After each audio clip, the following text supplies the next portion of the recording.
예, 다음은 그 화이부동이라고 하는 제목입니다. 황보연 HSAD의 이 CCO가 Chief of Communication Officer인 것 같습니다. 네, 지금 HSAD의 그 본부장으로 계시는 황보연 본부장님 발표 부탁드리겠습니다.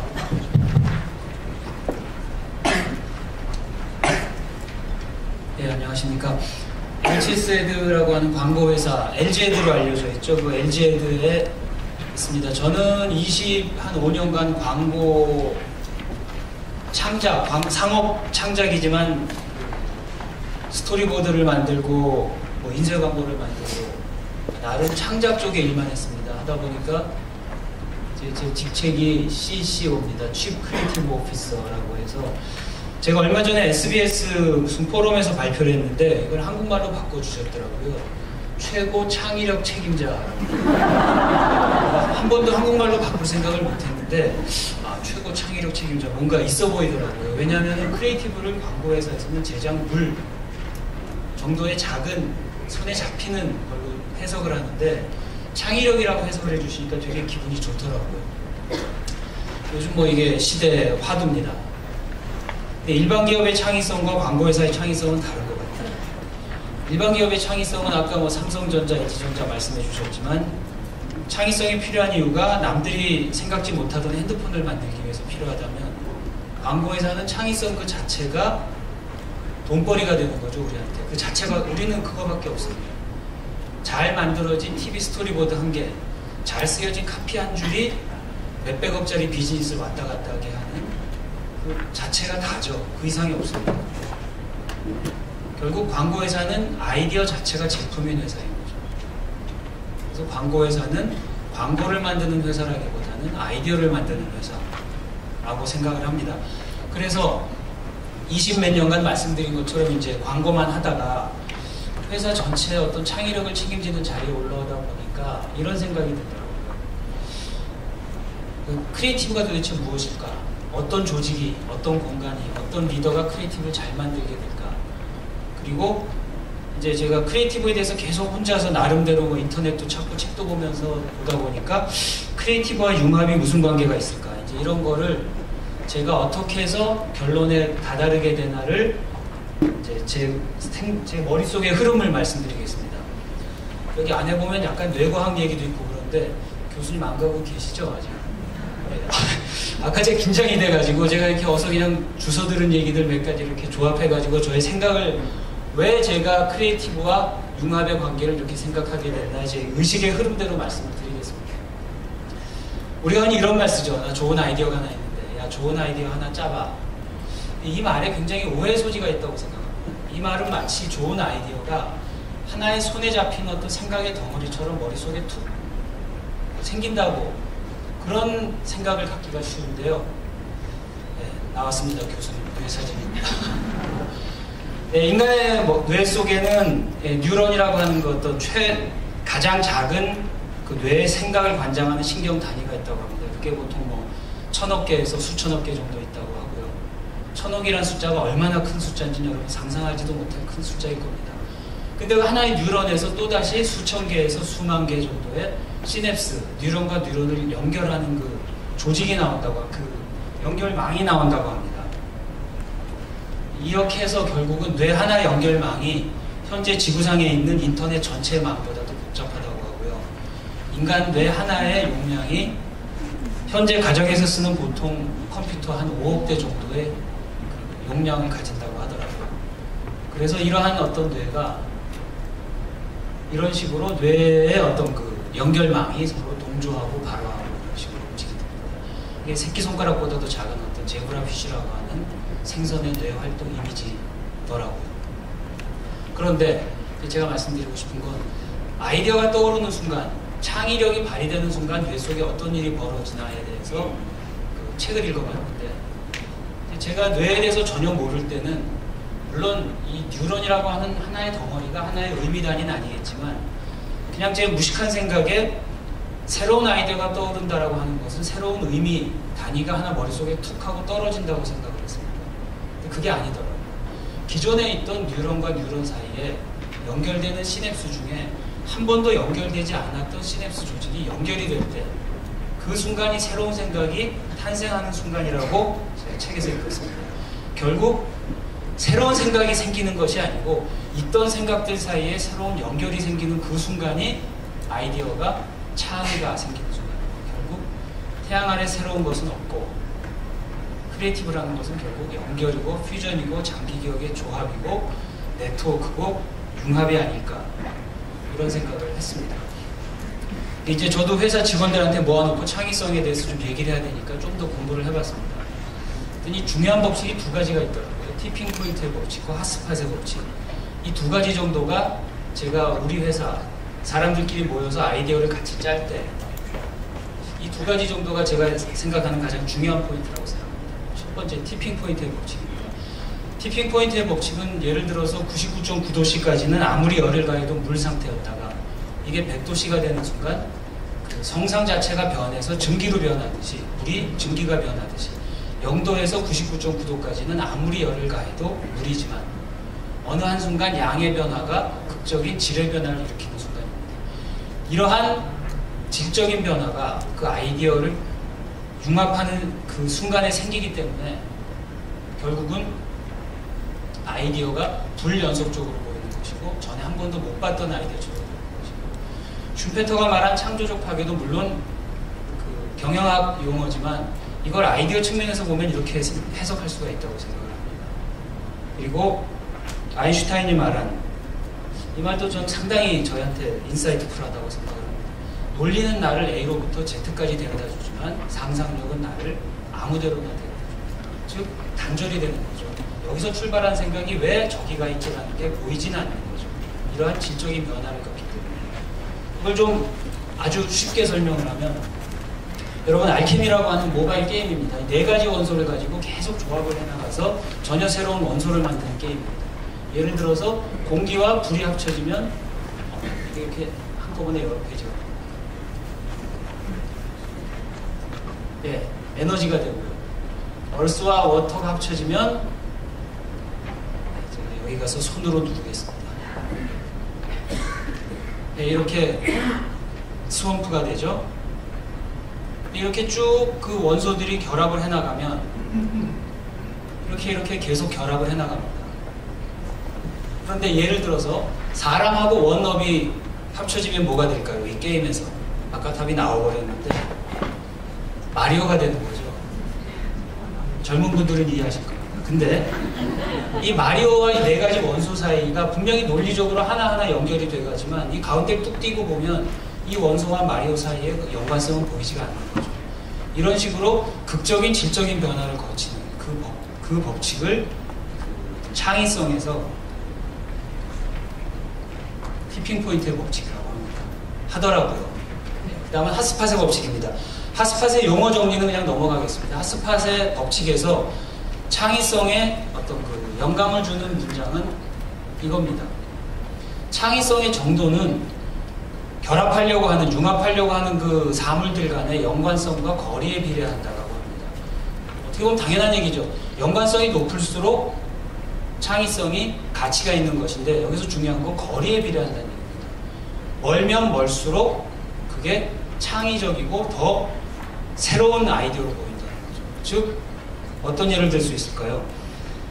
뭐 만년필과 넥타이는 굉장히 가깝죠. 하지만 예를 들어서 넥타이와 바이올린은 좀 더 멀죠. 이런 식으로 남들이 생각하지 못한 아주 약한 연결, 먼 연결을 융합을 해낼 때 그것이 바로 어떤 커다란 창의적인 발전이 된다고 합니다. 그것을 융합해보면 이렇게 말씀드릴 수 있을 것 같습니다. 이게 몇 년 전에 어느 대학 교수님이 저한테 저와 책 쓰는 문제 때문에 잠깐 저를 인터뷰하다가 갑자기 낮에 맥주 한잔 마시고 들어왔는데 그럼 네가 20년 넘게 창의성을 했대는데 창의성이 결국 뭐냐라고 물어보시더라고요. 근데 그때 사실 그런 생각을 전혀 안 하던 때인데 한 몇 초 정도 이렇게 가만 생각하다 저도 모르게 왜 이런 대답을 했는지 저도 아직도 모르겠는데 불가능해 보이는 것들은 화학적 결합이 아닐까요? 라고 말씀을 드렸습니다. 그러고 잊어버리고 있었는데 몇 달 후에 이제 그 교수님이 인터뷰한 내용을 보여주시면서 이 얘기를 하시더라고요. 그래서 내가 이런 얘기를 했었나? 내가 왜 이런 얘기를 했지? 라고 그때는 몰랐는데 제가 이제 창의성에 대해서 공부를 하다 보니까 이게 나름 의미가 있는 얘기더라고요. 불가능해 보인다라는 것이 하스팟의 법칙입니다. 가장 먼 연결, 가장 약한 연결을 연결해내야 그것이 창의적이 되는 것이고, 화학적 결합이라는 것은 티핑 포인트입니다. 질적인 변화. 그냥 어떤 아이디어를 직접 해나가는 것이 아니고 그것이 융합이 돼서 전혀 새로운 질적인 변화를 만드는, 즉 불가능해 보이는 것들의 화학적 결합이 어떤 창의성을 설명하는 하나의 짧은 문장이라고 말씀드릴 수 있겠습니다. 예를 들면 이런 거죠. 이분이 피카소입니다. 피카소의 아주 젊을 때 자화상입니다. 흔히 피카소가 뭐 그 삐쭉빼쭉한 그림만 그린다고 생각하시지만 젊을 때 이렇게 회화력이 굉장히 뛰어났더라고요. 넘어가는 것 때문에 계속 뒤에 좀 감춰줘야 될 게 계속 드러나네요. 이분이 트로카테로 박물관에서 먼지 쌓인 아무도 안 가는 그 전시실에서 아프리카 탈바가지, 삐쭉빼쭉한 아프리카 탈바가지를 보고 단지 남보다 잘 그리는 그림이 아니고 남들과 다른 그림, 창의적인 그림이 뭘까 생각해서 만들어낸 그림이 바로 이것이라고 합니다. 입체파의 탄생이죠. 아비뇽의 처녀들. 기존 서양 미술과 아프리카 민속 탈바가지가 융합이 될 경우. DNA 구조입니다. 이때 마치 올림픽 경기하듯이 DNA가 있다라는 것은 밝혀졌고, 누가 이 구조를 규명해낼 것이냐를 가지고 경쟁이 붙었을 때, 사실 책을 보면 그 당시 아무도 주목하지 않던 B급 과학자였던 왓슨과 크릭이 최초로 이 구조를 규명해냈습니다. 이 이유도 남들은 전부 생물학적인 접근만 할 때 이 두 사람 중에 한 사람은 물리 구조학자였기 때문에 물리학과 생물학이 적절히 융합이 됐기 때문에 누구보다 먼저 DNA의 구조를 규명해낼 수 있었다고 합니다. 뭐 아주 간단한 예로 미술 전공하시는 원장님도 계시지만 해골, 다이아몬드 따로 있을 땐 별게 아니지만 이 둘이 합쳐지면 시가 1000억이 넘는 데미안 홀스트의 미술품이 나오는 거죠. 세계 최초의 MP3 플레이어. 오늘 스티브 잡스가 오늘 이 자리에서 굉장히 고생을 많이 하시던데 1997년도에 세계 최초의 MP3 플레이어 우리나라 세한정보통신이 만든 MP맨입니다. 1999년도에는 랩스터라고 하는 세계 최초로 음악을 다운받는, 음악을 서로 주고받는 P2P 사이트가 생겼죠. 둘 다 지금 없어졌습니다. 하지만 2001년도에 스티브 잡스가 이 두 개를 단지 비즈니스적인 모델만 결합을 해서 아이파드를 만들었죠. 아까 어느 분이 말씀하신 것처럼 진짜로 이분은 본인이 이렇게 자기를 표현을 하는데, 제가 봐도 이분은 천재긴 천재인데 과학자도 공학자도 예술가도 아니고 비즈니스 모델을 융합해내는 그런 분입니다. 하지만 그 능력이 워낙 뛰어나죠. 결국 보신 것처럼 크리에이티브가 연결이고 퓨전이고 융합이라고 저는 생각을 합니다. 현장에서 제가 느끼는 저의 느낌입니다.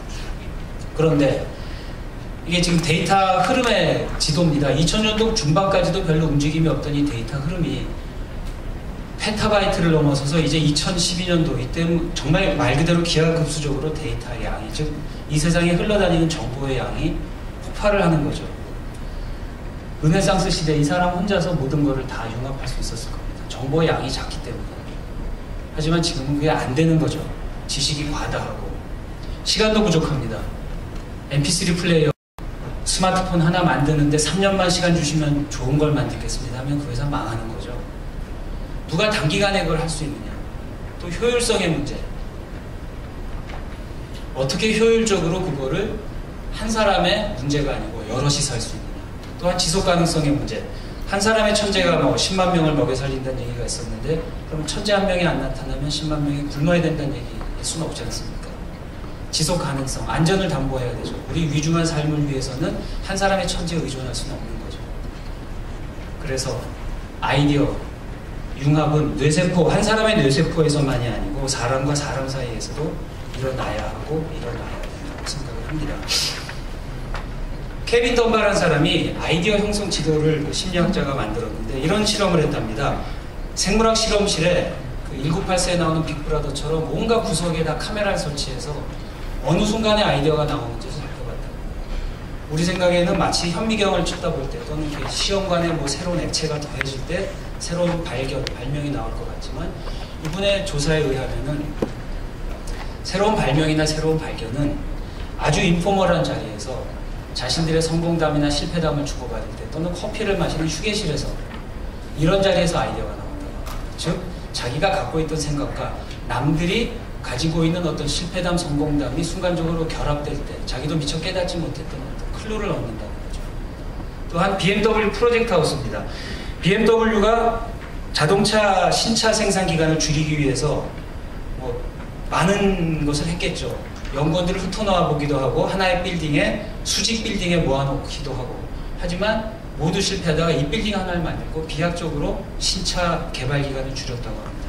이게 빌딩이 멋있어서가 아니고요.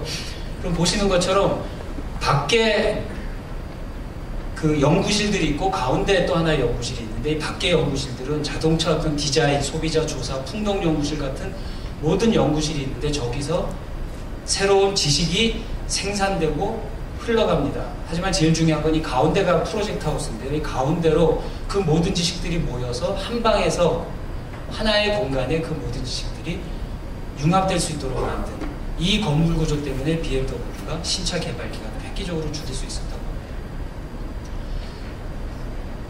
아테네 학당 그림입니다.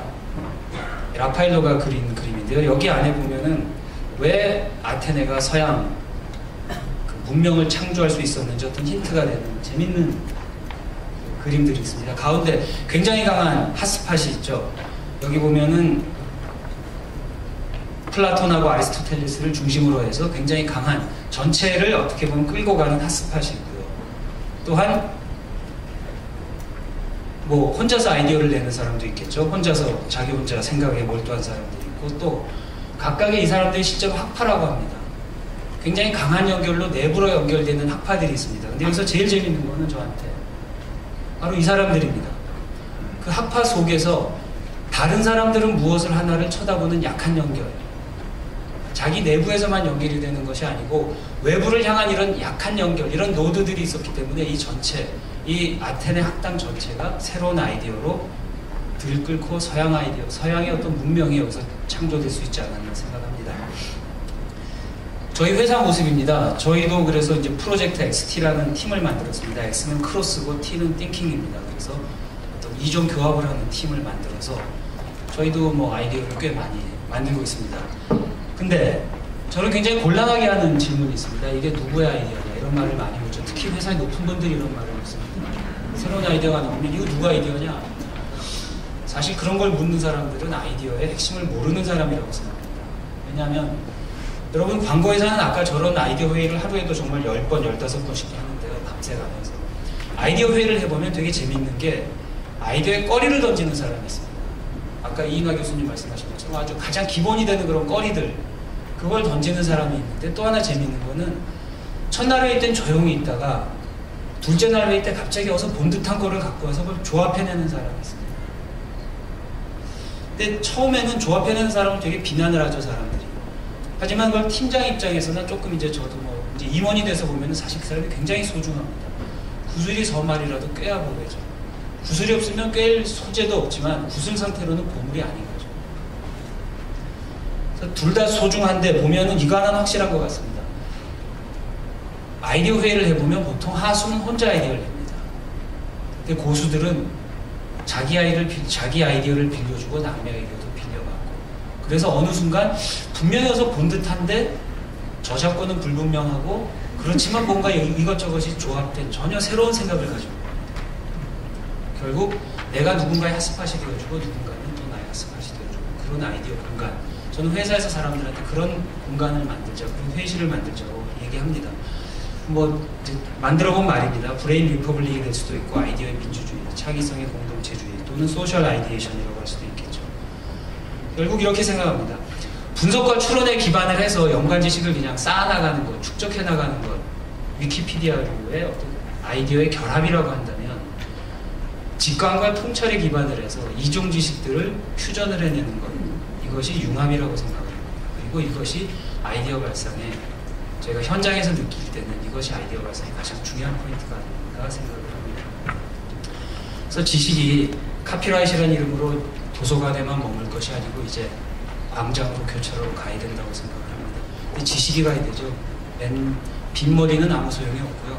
자기만의 독특한 포인트 오브 뷰를 갖거나 자기만의 지식, 남들이 모르는 자기만의 어떤 한 칼을 갖고 그런 것들이 모일 때 그것이 이렇게 저처럼 길게 말하지 않고 옛날 동양의 선현들이 정말 짧게 말씀해 주셨더라고요. 화이부동, 같지 않은 것들끼리, 다른 것끼리, 가장 먼 것끼리 모여서 조화를, 하모나이즈를 이루는 것. 그것이 어떤 융합시대의 아이디어, 창의성의 근간이 아닐까 현장에서 느끼는 그런 느낌입니다. 감사합니다. 홍보영 무대님 감사드립니다.